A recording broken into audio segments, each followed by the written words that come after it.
पहले उसका धन बल अपहरण कर लेता हूं।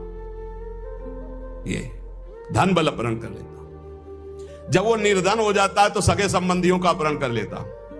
या तो सगे संबंधी छोड़ देंगे, देखा ना पिता रास्ते में ही राधे श्याम। बहुत कृपा समझना कठिन है। सुनाया था एक बार भगवान शंकर की कृपा। माता पार्वती जी से कहा चलो मैं आपको अपने भक्त के दर्शन कराता हूं। बोले चलो प्रभु। तो बोले पहले अभक्त के दर्शन कर लो, तब भक्त के दर्शन आप सुख पाओगे। तो गए तो सुपारी कतर रहे थे बैठे, इसमें बढ़िया गद्दा लगा हुआ था, गिरदा लगा हुआ, 50 गाय 50 भैंसे दूध दुही जा रही थी।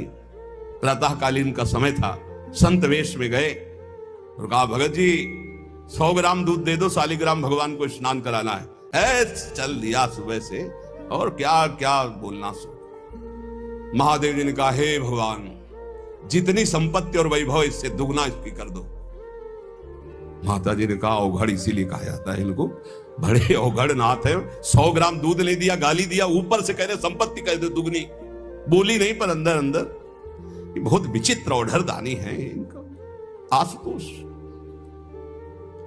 बोले चलो भगत के दर्शन। बोले अभक्त तो ऐसा था कि अगर आप साथ ना होते तो इसको भस्म ही कर देती हम, क्योंकि अंबा तो शक्ति है।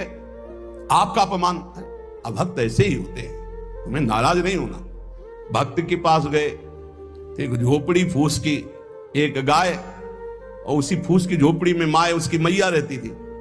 गए जो देखा संत तो साष्टांग दंडवत किया, आओ बैठो बैठाला। 100-200 ग्राम गाय का दूध होगा, वो बढ़िया पान करने को ले दिया। प्रभु थोड़ी देर भगवत चर्चा हुई। भगवान शिव ने कहा अच्छा भाई चलते हैं, हम तो विचरण करते रहते हैं। बोले संत भगवान कभी पुनः कृपा करके आना। हम कुटिया के बाहर निकले और कहा हे करुणा निधान भगवान, इसकी गैया और मैया दोनों हटा दो, मार दो। अंबा जी ने कहा आप बर्दाश्त नहीं होगा। 100 ग्राम दूध नहीं दिया तो उसको दुगना संपत्ति दे दी, और एक गाय पूरा दूध आपको पिला दिया, और मैया बातचीत करने के लिए थी उसको भी आपने मार दिया। कहा कि ये क्या है? अभी तुम नहीं समझे।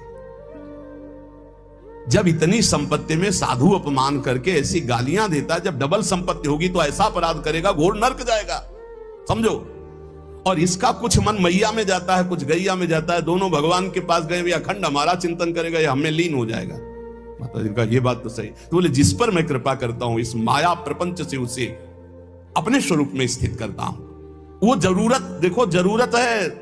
ऐसा नहीं कि एक बुखार की दवा सबके साथ चलेगी। बुखार की भी क्वालिटियां हैं, समझना। मलेरिया है तो उसके लिए अलग, डेंगू है तो उसके लिए अलग, साधारण वायरल है तो उसके लिए अलग।